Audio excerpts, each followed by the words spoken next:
Assalamualaikum warahmatullahi wabarakatuh.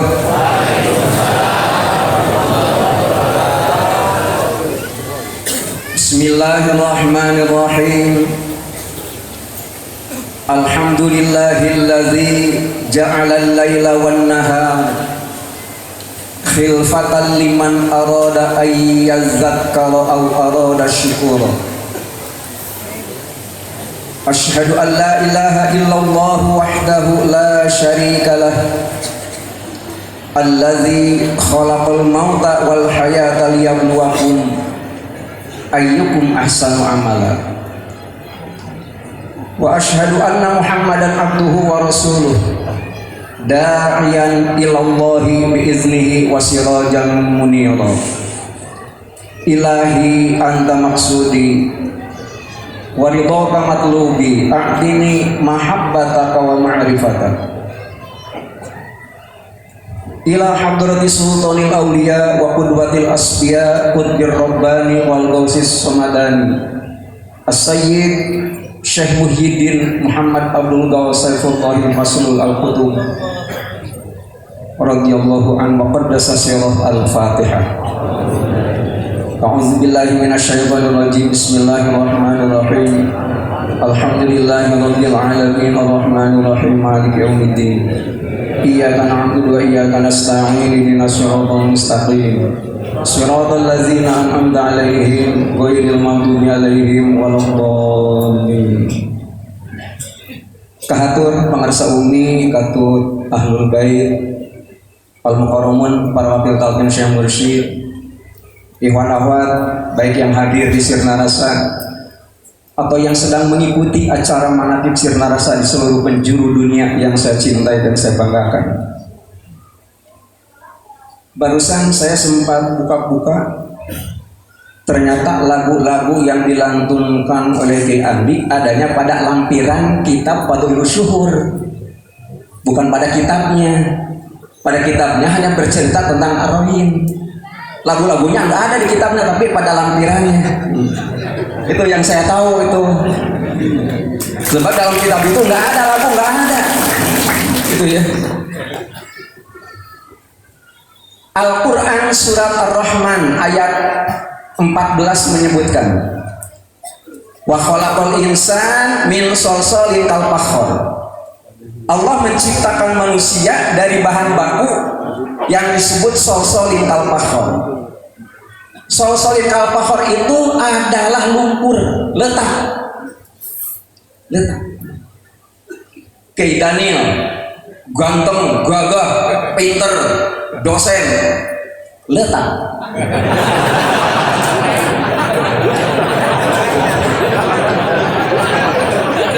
Tetapi ayat Al-Quran yang bercerita tentang diciptakannya manusia bukan hanya satu. Al-Hijr ayat 26 menyebutkan lain.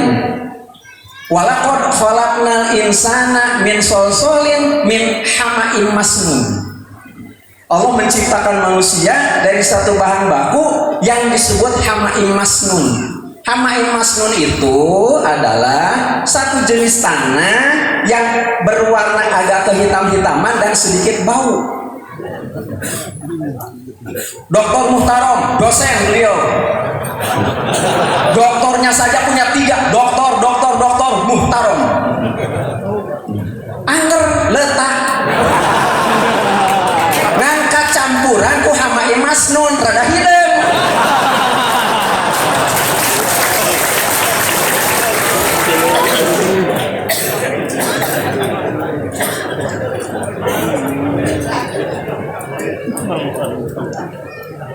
Ayat 5 surat At-Tariq menyebutkan lain, fal yanzuril insan mimma khuliq. Mengapa manusia tidak memperhatikan dari apa diciptakan? Allah memberikan penjelasan. Khuliqa mim ma'in, manusia itu diciptakan dari air. Sehari-hari kita minum air, kita mandi dengan air. Apakah air yang kita minum akan menjadi manusia? Apakah cai anu urang dileut bakal jadi jelema? Tidak setiap air jadi manusia. Air yang jadi manusia itu main dapik, airnya harus tumpah, kudu bahe.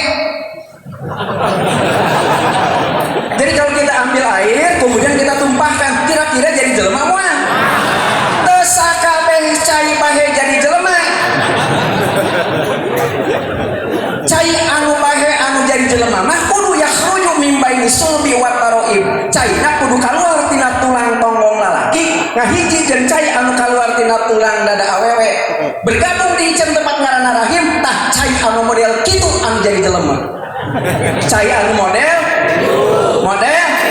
kitu sok kaluar geuning cai model kitu. Pernah ada orang nanya kepada saya, Kiai, apakah benar malam Jumat malam sunat? Duh hulu pet nyawa simpul meangan dalil tegap angih. Tegap angih. Ayat Al-Qur'an dari Bapen malam Jumat malam sunat tegap angih. Nggak tahu kalau orang lain mencarinya. Di hadis Nabi nggak ada. Tetapi saya baca hadis Nabi, ada begini kalimatnya. Al-ghuslu yaumal jumu'ati wajibun likulli muhtalimin. Mandi poe Jumaah teh wajib pikeun anu ngimpi pentingna. Urang mah teu sakabehna ngimpi malam Jumaah. Anu henteu ngimpi malam Jumaah kudu nyieun kagiatan anu isukanana wajib mandi.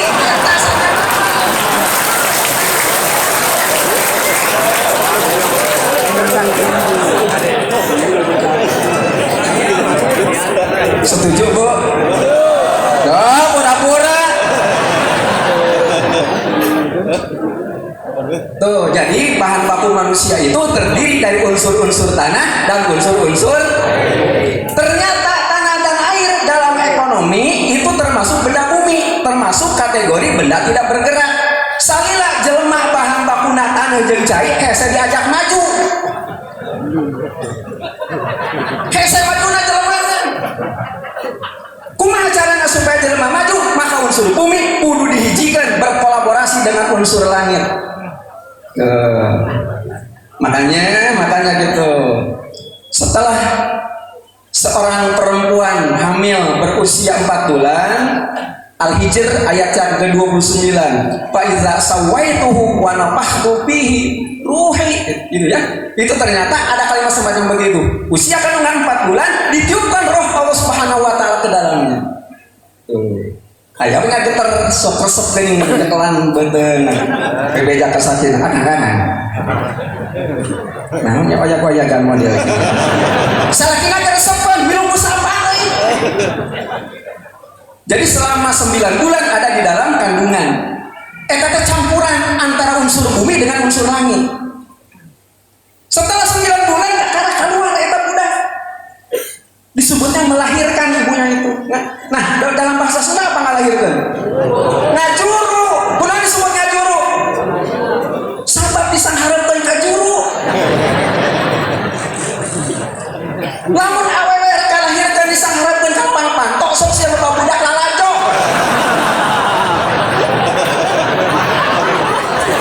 Ari budak sok neges-neges barang anu teu jelas, kontak babaturanana. Kalian ada.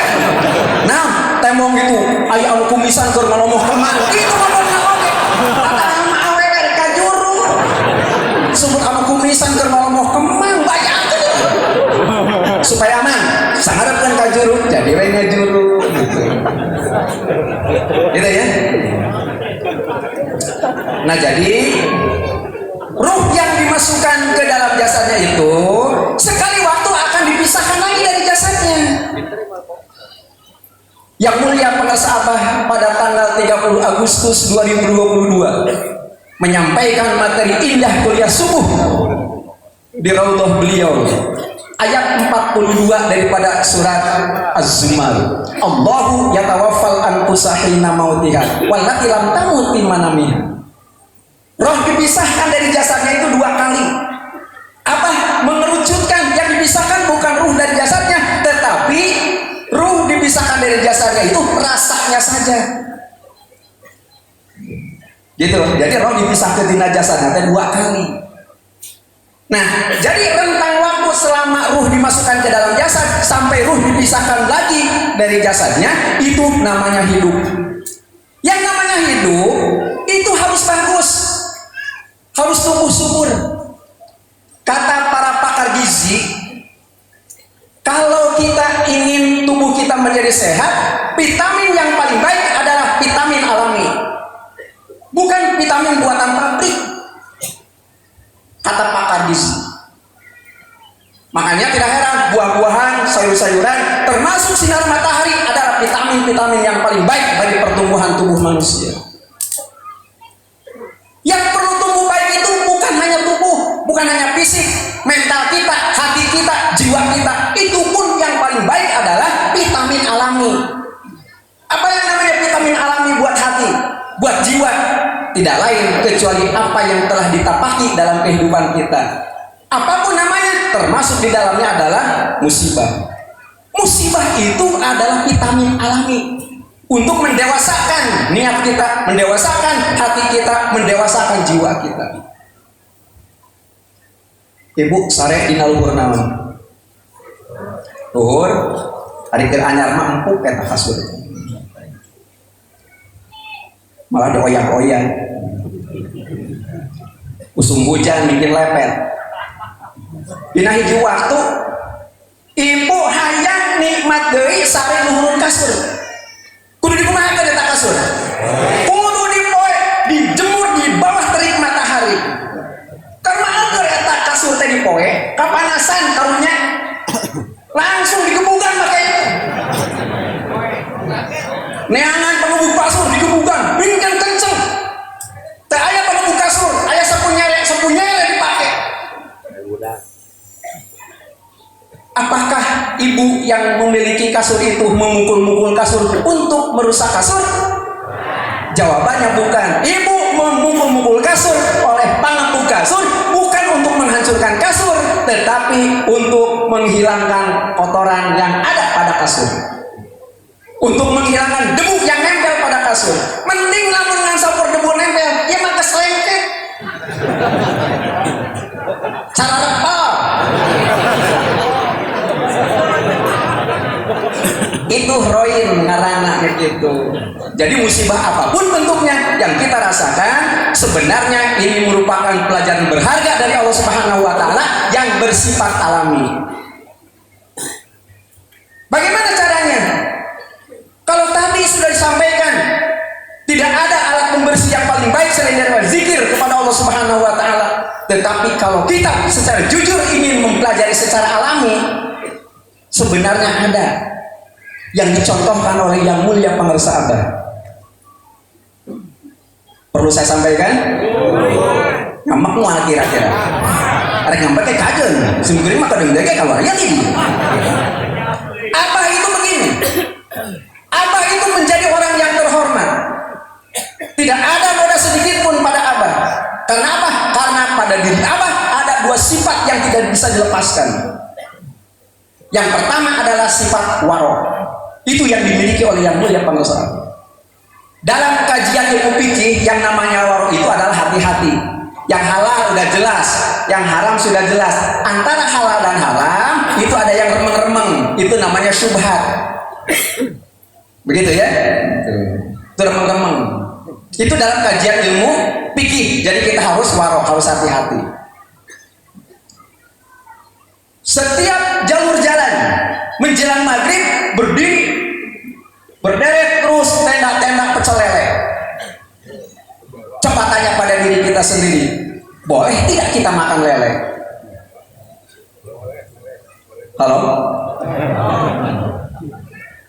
Di dalam kitab I'anatul Talibin ada satu pasal namanya jalalah. Jalalah itu adalah binatang pemakan najis. Lele teh jalalah, binatang pemakan najis. Lele nggak dahar lele. Lele hidung nyaplok lele koneng. Itu teh binatang pemakan najis. Apakah boleh kita makan daging lele? Boleh, tapi ada syaratnya, wajib dikarantina terlebih dahulu. Jadi kalau bapak ibu berkenan besok malam mau makan dengan menu pecel lele, yang paling bagus adalah besok pagi beli lele yang masih hidup, kemudian karantinakan pada baskom, pada ember, isi dengan air yang bersih. Kalau menurut akal kita kotorannya udah pada keluar, silahkan dimasak, digoreng, dipepes, itu urusan selera. Boleh, ada aturan mainnya. Bapak ibu coba sekali-sekali datang ke Jawa Timur, ke Kediri. Tenda-tenda di pinggir jalan itu banyak yang jualan sate. Belum tentu sate kambing, belum tentu sate sapi. kebanyakan adalah sate bekicot. Tahu bekicot? Kayak meracun. Kayak meracun itu bukan penduduk Indonesia asli. Kayak meracun itu orang Kongo, Afrika Tengah. Datang ke Indonesia pada tahun 42 bersamaan dengan masuknya bala tentara Jepang. Naik kapal Pak ke Indonesia.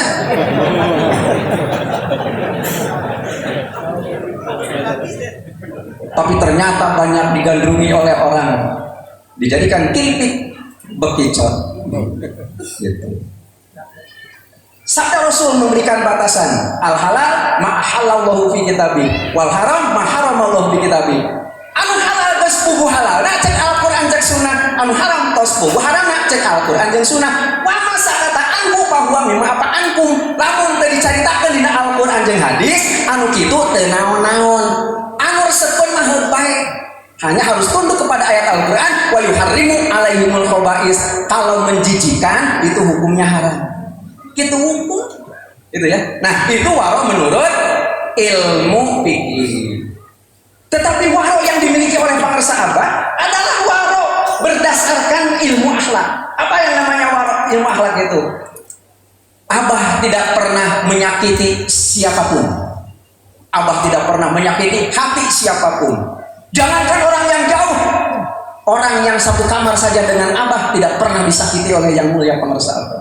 Nah, itu baru merupakan contoh yang paling baik menurut hemat saya. Karena apa? Karena bagaimana caranya kita menghilangkan noda yang ada pada hati kita kalau tidak diaplikasikan dalam kehidupan nyata. Ini adalah vitamin alami. Yang kedua, sifat yang nempel pada diri abah, lawan daripada waro, apa itu? Wafa. Kalau waro ternyata kita tidak menyakiti hati orang lain, kalau yang namanya wafa, kita tidak merasa terhakiti apabila ada orang lain yang menyakiti kita. Kita tidak merasa terhina kalau ada orang menghina kita. Makanya mursyid Thariqah Qadiriyah Naqsyabandiyah Pondok Pesantren Suryalaya silsilah ke-37, nama beliau adalah Syekh Ahmad Sohibul Wafa. Pemilik hati yang tidak pernah merasa tersakiti oleh siapapun. Nah, itu sekarang dimiliki oleh yang mulia pengersa abah. Kita semuanya punya pengalaman. Saya hanya cerita tentang yang saya tahu. Kata abah, butuh nyaho matong diceritakan. Sekali waktu abah memimpin acara manakib di Bogor, di Semplak dekat Lanut Atang Senjaya, di rumahnya Pak Junaidi. Saat abah sedang memimpin acara manakib, ternyata ada orang melempar batu. Batunya mengenai kaca jendela, kacanya pecah, batunya nyelonong ke hadapan abah. Apakah abah tersinggung dengan dilempar pakai batu? Ternyata abah tidak sama sekali tidak merasa tersinggung. Kalau saya dibegitukan, akan saya kejar dulu. Karena saya tidak punya sifat itu. Apa yang dilakukan oleh pengersa abah? Batunya diambil, dibungkus. Keesokan harinya abah lapor kepada Abah Anom. Abah, tadi malam saya manakib di Bogor di rumah Pak Junaid. Ada yang melempar pakai batu. Apa kata Abah Anom? Batu juga ada yang pengen ikut manakib. Luar biasa. Sampai begitu seorang muslim. Nah, kemudian Abah memberikan penjelasan. Ini penjelasan ini penting nih. Orang yang melempar Abah dengan batu pada waktu Abah memimpin manakib, itu bukan orang yang benci kepada Abah, bukan. Bukan sama sekali. Bukan orang yang tidak senang kepada Abah. Orang itu orang yang sangat ngerti. Orang itu sangat paham. Sekali waktu Abah bakal membangun di Sirna Rasa. Saya pengen nyaman nyumbang batu teh 1 truk. Namun nyumbang 1 truk, saya belum punya truknya, ada punya 1. Kagok bisa nyaman manten ku batur. Baledoknya ke Abah. Itu kenang-kenangan. Ternyata batu yang Abah ambil itu sendiri menjadi salah satu batu pada saat peletakan batu pertama pembangunan gedung serbaguna Sirna. Itu benar. Kenapa Abah tidak merasa tersinggung? Sekali waktu Abah disetting memimpin acara manakib di Masjid Agung Kabupaten Bekasi. Gambar Abah luar biasa besar. Saya diminta oleh panitia mendampingi Abah. Gambar saya kecil, karena Akbar kecil.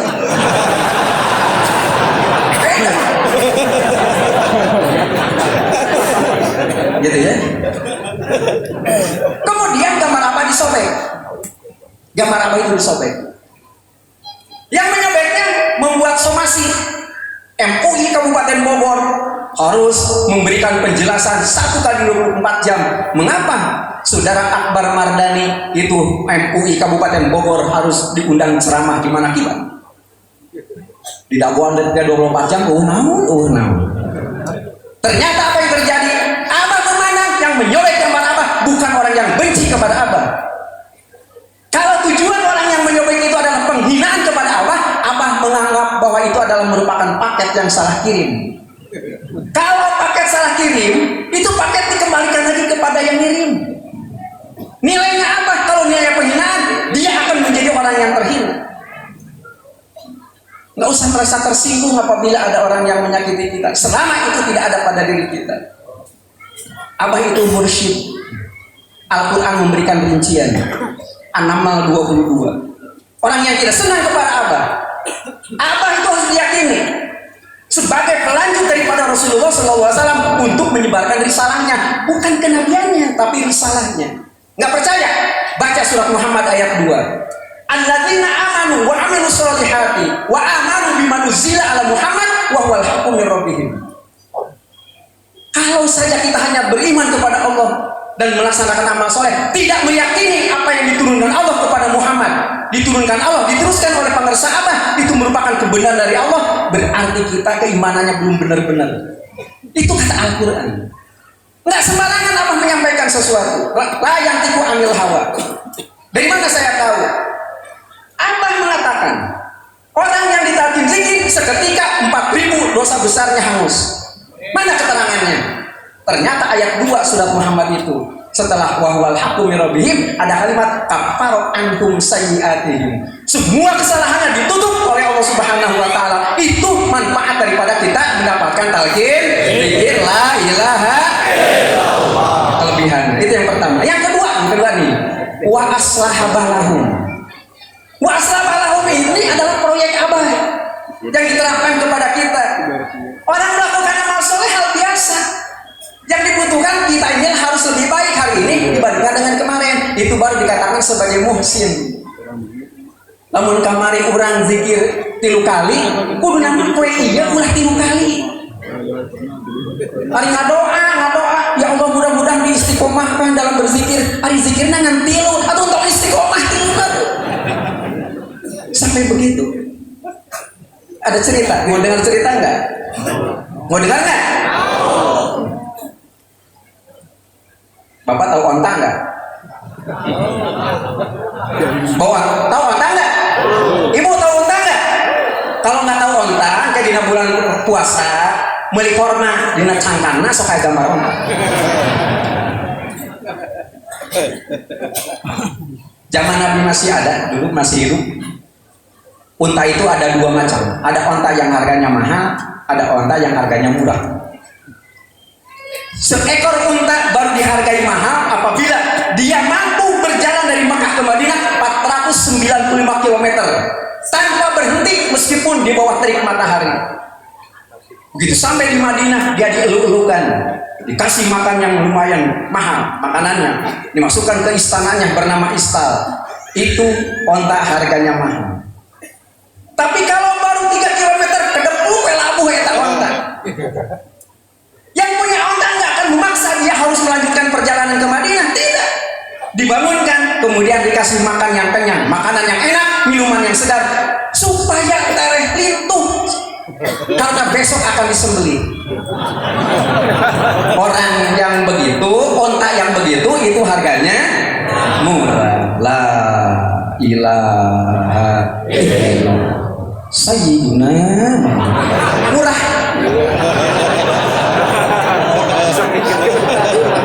Contoh yang mahal, tapi ngerti gitu ya. Gini, terakhir. Jadi begitu ruh dimasukkan ke dalam jasadnya, sekali waktu dipisahkan lagi. Ruh itu, kalau tadi mankobahnya mankobah 51, Tuan Syekh berwasiat kepada anaknya, gitu ya. Pesan saya, Bapak Ibu nanti tidak usah berwasiat kepada anak. Wasiatnya kalimatnya begini, yang saya nggak mau. Nanti kalau aku mati, siapa yang akan mengantarkan jenazahku ke kuburan? Tong diwasiatkan. Eta mah urusan jalma hirup. Arek make ambulan, heug. Arek make gorobak sabodo, arek make pasaran, heug. Arek dialungkeun kumaha anu hirup. Yang dibutuhkan adalah siapa yang akan mengantarkan ruh aku kepada Allah Subhanahu. Itu yang dibutuhkan. Berapa kecepatan ruh kalau sudah dipisahkan dari jasadnya sampai kepada Allah Subhanahu wa taala? Itu jawabannya bergantung kepada kendaraan yang ia pakai. Sebenarnya begitu. Kendaraan apa yang dia pakai? Kalau kita mau ke stasiun, tidak mesti harus menggunakan kendaraan pribadi. Naik angkot oke menang, lempang oke tenaun-naun, naik ojek silahkan. Hanya antara orang berjalan kaki dengan berkendaraan itu sampainya ke tempat tujuan akan berbeda waktunya. Suara punya kecepatan. Kalau saya berteriak, hei, terdengar ke sana. Kalau ingin lebih jauh lagi, pakai eho, hei. Coba Bu, hei, coba. Coba pakai eho, hei. Arek mana? Arek moli paramek. Itu pakai eho, anu gitu marana. Tetapi sepanjang-panjangnya, sekencang-kencangnya suara masih bisa diukur. Naon sih Pak? Nyatakan paramek resah. Gitu ya. Malah ada pesawat yang kecepatannya melebihi kecepatan suara. Pesawat Concorde namanya. Cahaya. Begitu terbit matahari di sebelah timur, sampainya ke titik bumi itu kira-kira berapa lama? Itu memerlukan waktu 8 menit tahun cahaya.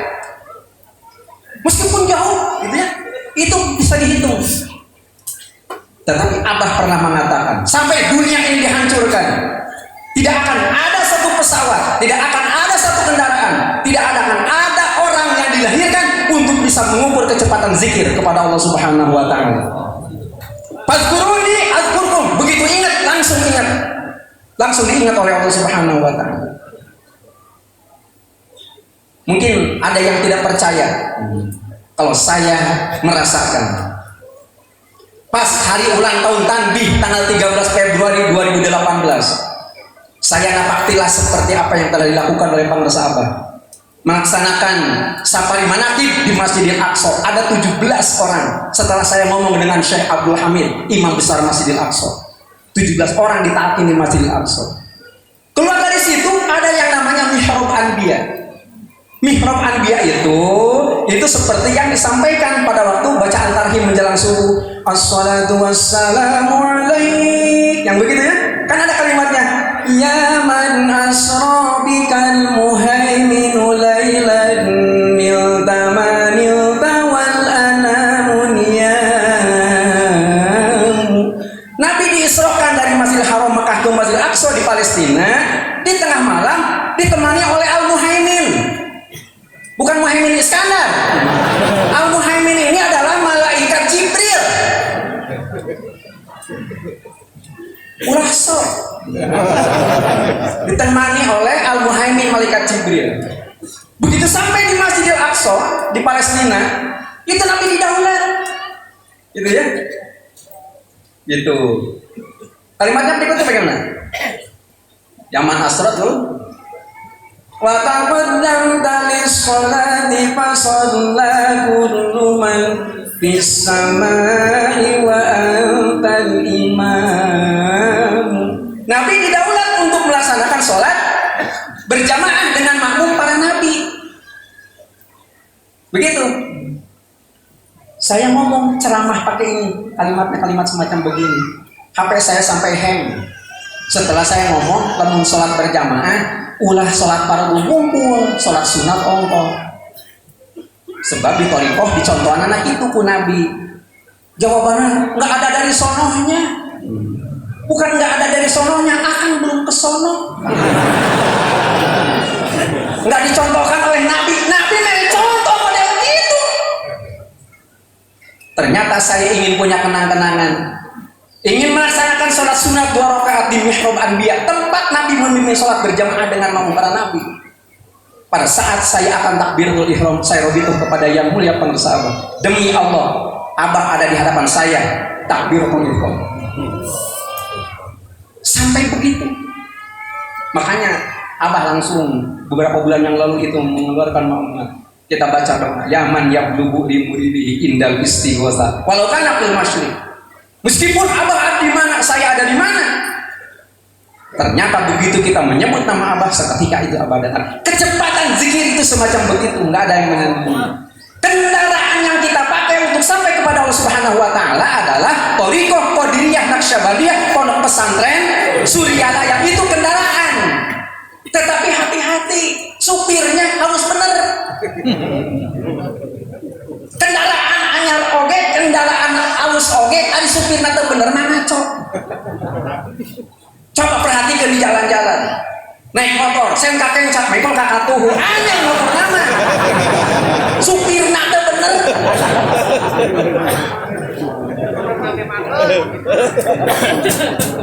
Nah, jadi kendaraan yang kita pakai adalah Rekian Pondok Pesantren Suryalaya dengan sopir Syekh Mursyid yang mulia pengarsa Abah sallallahu alaihi wasallam. Semoga kita istiqomah di dalam masalah ini.